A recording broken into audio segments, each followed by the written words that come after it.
ரஷ்யானாலும் சரி, அமெரிக்கானாலும் சரி, நம்மளுடைய அண்டை நாடுகளானாலும் சரி, அனைவரும் வந்து வன்முறையை கண்டித்திருக்கிறார்கள், தீவிரவாதத்தை கண்டித்திருக்கிறார்கள் தவிர பாகிஸ்தானை கண்டிக்கவில்லை. யாருமே பாகிஸ்தானை கண்டிக்கவில்லை. அப்ப இதுல இருந்து நமக்கு என்ன தெரியுதுன்னு பாத்தீங்கன்னா, அவங்க எல்லாருமே வந்து ஹெட்ஜிங் பெட்ஸ் தான். அவங்க தீவிரவாதம் நடந்திருக்கிறது, தீவிரவாதத்துக்கு எதிராக இருக்கிறோம், நாங்க அனைவரும் தீவிரவாதத்துக்கு எதிராக இருக்கிறோம், எங்களுக்கு அனைவருக்கும் தீவிரவாதம் என்பது ஒரு பெரிய பிரச்சனையா இருந்தது எங்க ஊர்ல. இப்ப இலங்கையை பொறுத்தவரை நம்ம சமீப காலம் வரை பெரிய பிரச்சனையா தான் இருந்தது.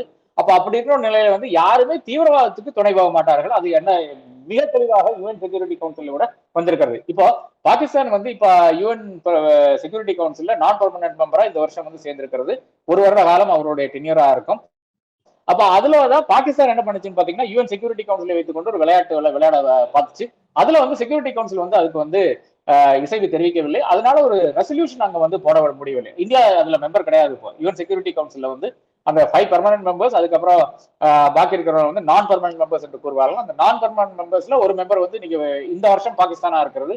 அப்போ அந்த ஒரு பொசிஷனை வைத்துக்கொண்டு அவர்கள் வந்து ஒரு ஃபோர்ஸ் பண்ண பார்த்தாங்க, அது ஃபோர்ஸ் பண்ண முடியவில்லை.